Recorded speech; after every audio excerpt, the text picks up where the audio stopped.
Hello everyone, welcome back to NK travel tale. और आज की सुबह हो रही है हमारी उदयपुर में और आज का ये ट्रैवल व्लॉग होने वाला है माउंट आबू का। तो हम आपको पूरा दिन का एक्सप्लोर करवाएंगे कि हम माउंट आबू में क्या क्या चीजें हैं और आप क्या क्या देख सकते हो। तो हमारे साथ बने रहिए।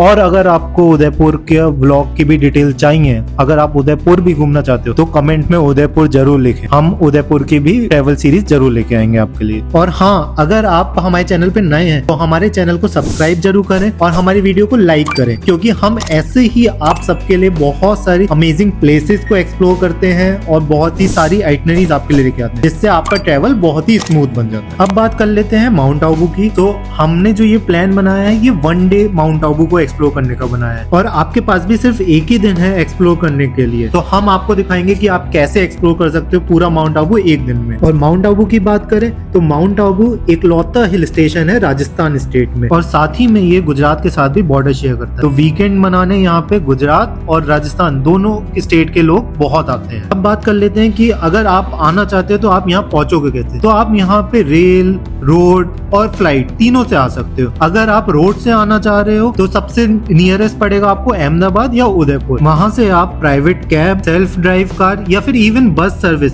सब कुछ अवेलेबल है। और अगर आप ट्रेन से आना चाहते हो तो सबसे नियरेस्ट स्टेशन जो है वो है आबू रोड स्टेशन, जो कि सिर्फ 28 किलोमीटर दूर है और वहां से आपको लोकल कैब आराम से मिल जाएगी। और अगर आप फ्लाइट से आना चाह रहे हो तो नियरेस्ट एयरपोर्ट है उदयपुर का और अहमदाबाद, जहां से आप बाय रोड आराम से आ सकते हो। और अगर बेस्ट टाइम टू विजिट की बात किया जाए तो जुलाई से सितंबर तक यहाँ पे मानसून सीजन होता है, जो एकदम मैजिकल वाइब देता है। हल्की हल्की बारिश, ग्रीनरी और फॉग। माउंट आबू इस टाइम पूरा स्विट्जरलैंड वाइब्स देता है। और अगर आप यहाँ पे स्टे के लिए आ रहे हैं तो यहाँ पे काफी सारे स्टे के ऑप्शंस हैं, और जो कि आपको मेन मॉल रोड पे ही मिल जाएंगे। वहीं पर ही शेयर्ड पार्किंग भी है, तो आपको पार्किंग की सुविधा भी मिलेगी। अब बात कर लेते हैं यहाँ के टूरिस्ट अट्रैक्शन की। तो सबसे पहला अट्रैक्शन जो है वो है यहाँ का मॉल रोड, जहाँ पे आपको नक्की लेक भी मिलेगा। तो आप आओगे तो सबसे पहला अट्रैक्शन आपको यही घूमोगे। आप ये देख सकते हो यहाँ पे पूरा नक्की लेक है, यहाँ पे बोटिंग भी हो रही है और अच्छा सा आप यहाँ पे गार्डन भी है। तो आप आराम से अपना टाइम स्पेंड यहाँ कर सकते हो। बोटिंग की बात करें तो बोटिंग के प्राइसेस हैं 200 रुपीज शेयर्ड के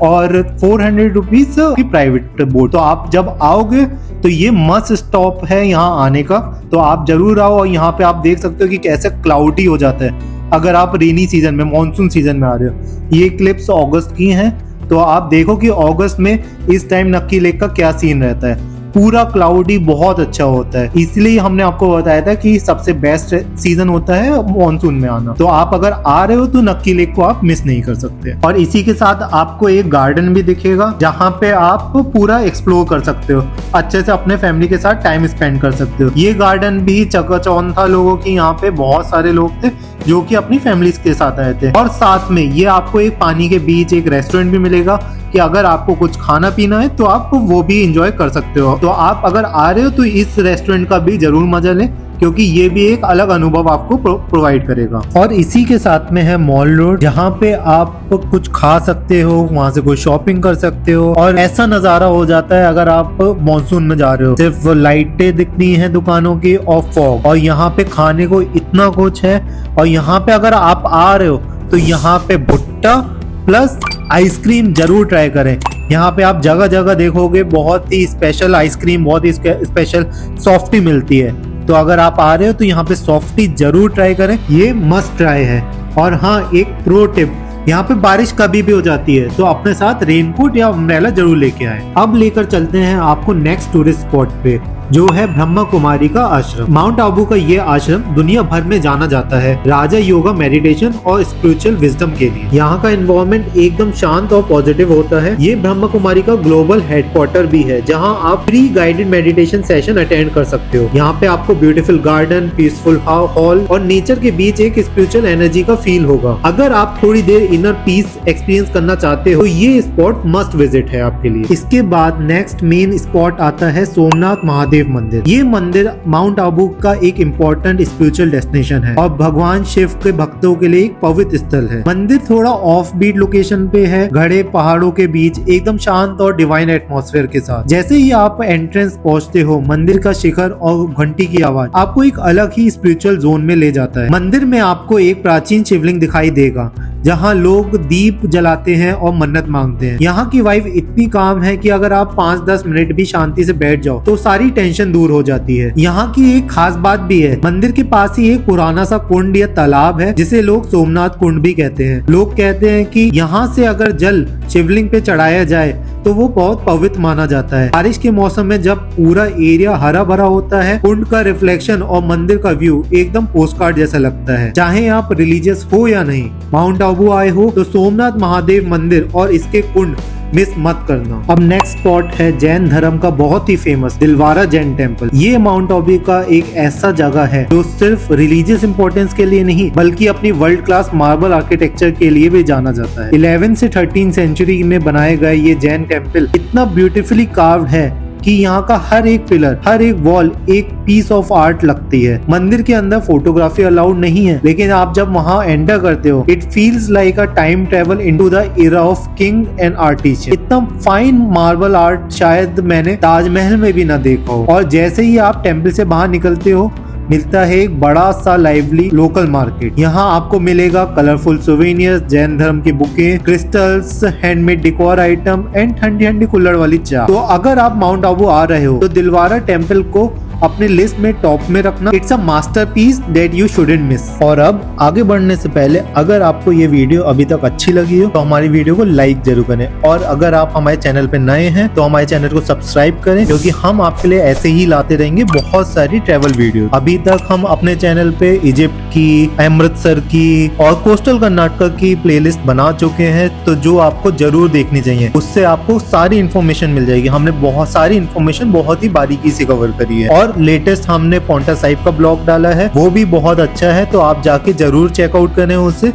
अब लेकर चलते हैं आपको नेक्स्ट स्पॉट पे, जो है ब्रह्मा कुमारी का पीस पार्क। ये पार्क ब्रह्मा कुमारी ऑर्गेनाइजेशन का ही पार्ट है, लेकिन ये कोई नॉर्मल गार्डन या पार्क नहीं है। यहाँ स्पिरिचुअलिटी और नेचर दोनों एक साथ मिलते हैं। एक ऐसा एक्सपीरियंस जो आपको बहुत कामनेस प्रोवाइड करेगा। आप जब अंदर एंटर करते हो तो beautifully maintain lawns, colourful flower, meditation corner और वॉकिंग पाथ, सब कुछ आपको एक अलग ही वर्ल्ड में ले जाता है। और यहाँ पे कोई लाउड क्राउड नहीं होती, कोई रश नहीं है, बस बर्ड्स की आवाज, ठंडी हवा और सुकून का साइलेंस। और अंदर जैसे ही आप जाओगे तो आपको काफी सारी झांकियां और बहुत सी चीजें आपको देखने को मिलेंगी, जो आपको एक अलग ही अनुभव प्रोवाइड करेगा। और यहाँ पे आप गाइडेड टूर भी ले सकते हो, जिसमें आपको यहाँ के वॉलंटियर्स आपको पार्क कॉन्सेप्ट बताएंगे और स्पिरिचुअल टीचिंग के बारे में भी बताएंगे। और अगर आपके पास टाइम है तो आप यहाँ पे एक छोटा सा मेडिटेशन सेशन भी ले सकते हैं। ये स्पॉट सबके लिए ही है, चाहे वो कपल हो, फैमिलीज हो या सोलो हो। अगर आपको एक रिलैक्सेशन डेस्टिनेशन चाहिए तो ये स्पॉट आपके लिए है। और माउंट आबू की ये हसल से भी आपको एक अलग ही पीस प्रोवाइड करेगा, क्योंकि इसका नाम ही पीस गार्डन है। तो आप यहाँ पे भी जरूर आ सकते हैं। अब आगे चलते हैं तो आता है लवर्स पॉइंट। नाम से ही क्लियर है कि ये एक बहुत ही पॉपुलर पॉइंट है। यहाँ से आपको मिलता है एक ब्रेड टेकिंग वैली व्यू, जहाँ क्लाउड्स लिटरली आपके पास होते हैं। मानसून के टाइम पे तो ये पूरा एरिया मिस्ट से कवर हो जाता है और फोटो लेने के लिए एकदम ड्रीमी लोकेशन बन जाता है, चाहे आप कपल हो या सोलो ट्रैवलर। यहाँ आके एक बार नेचर का इस रोमांटिक मूड को फील जरूर करना चाहिए। और हाँ, ये व्यू पॉइंट थोड़ा लेस क्राउडेड होता है कंपेयर टू अदर्स, तो परफेक्ट स्पॉट है आपके लिए यहाँ आने के लिए। और ये रहा आपके लिए यहाँ से व्यू। अगर आपको ये पसंद आया हो तो हमारी वीडियो को जरूर लाइक करें। अब आता है माउंट आबू का सबसे फेमस स्पॉट गुरु शिखर। ये सिर्फ माउंट आबू का ही नहीं बल्कि पूरी अरावली रेंज का हाईएस्ट पीक है, around 1722 metre above sea level. यहाँ पहुँचने के लिए आपको सबसे पहले कार या कैब से आना होता है, और रास्ते में ही आपको काफी सारे व्यू पॉइंट मिलते हैं, तो थोड़ा रुक रुक के फोटो लेना मत भूलिएगा। कार पार्किंग के बाद आपको 300 से 350 सीढ़ियाँ चढ़नी होती हैं, लेकिन टेंशन की कोई बात नहीं। रास्ते में बहुत छोटी छोटी दुकानें भी मिलेंगी जहाँ आप रेस्ट कर सकते हो। स्टेयर चढ़ते हुए थोड़ी थकान तो जरूर होगी, लेकिन जैसे ही आप ऊपर पहुंचते हो यहाँ हवा और नज़ारे दोनों चिल हो जाते हैं। और रास्ते में ही आपको एक सुंदर सा मंदिर भी मिलेगा, जो है दत्तात्रेय मंदिर।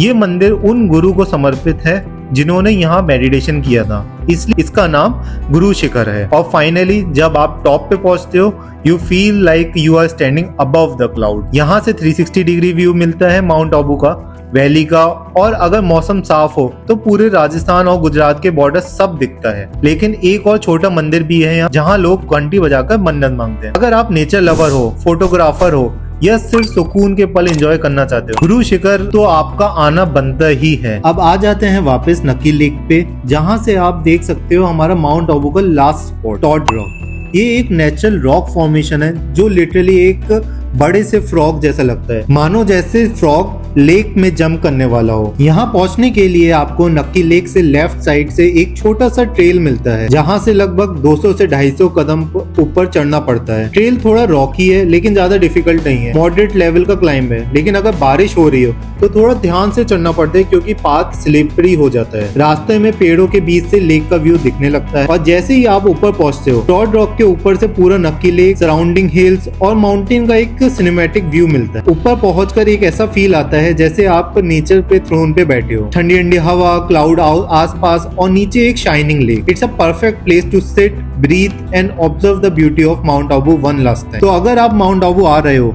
तो टॉड रॉक के ऊपर से बैठ के एक पीसफुल सनसेट और क्लाउडी व्यू मिस मत करना, क्योंकि ये एक जगह छोटी जरूर है लेकिन यहाँ का व्यू दिल से बड़ा लेवल का है। इसी के साथ हम कवर कर लेते हैं सारे मेन स्पॉट माउंट आबू के, जो एक ही दिन में इजीली एक्सप्लोर कर सकते हो। और हाँ, इन सब के बाद मॉल रोड का नाइट व्यू लेना मत भूलना। लाइट, स्ट्रीट फूड, ठंडी हवा और थोड़ी शॉपिंग, एक परफेक्ट एंड होता है माउंट आबू के सफर का। ये जगह छोटी जरूर है लेकिन हर कोने का एक अलग ही फील देती है, कभी नेचर का सुकून, कभी स्पिरिचुअलिटी का टच और कभी पहाड़ों वाली वो रॉ सिंप्लिसिटी। एक दिन में जितना हो सकता था हमने माउंट आबू का सब कुछ कैप्चर करने की कोशिश की है। और अगर आप भी ये ट्रिप प्लान कर रहे हो तो ये गाइड आपके लिए काफी हेल्पफुल होगी। अगर आपको ये व्लॉग पसंद आया हो तो लाइक करना मत भूलना, शेयर करो उन दोस्तों के साथ जो हिल स्टेशन का प्लान कर रहे हो और सब्सक्राइब करो हमारे YouTube चैनल को, क्योंकि ऐसे ट्रेवल स्टोरीज हम हर हफ्ते लेके आते हैं। कमेंट में जरूर बताओ आपका माउंट आबू का फेवरेट स्पॉट कौन सा था और मिलते हैं अगले व्लॉग में एक नए शहर, एक नए सफर के साथ।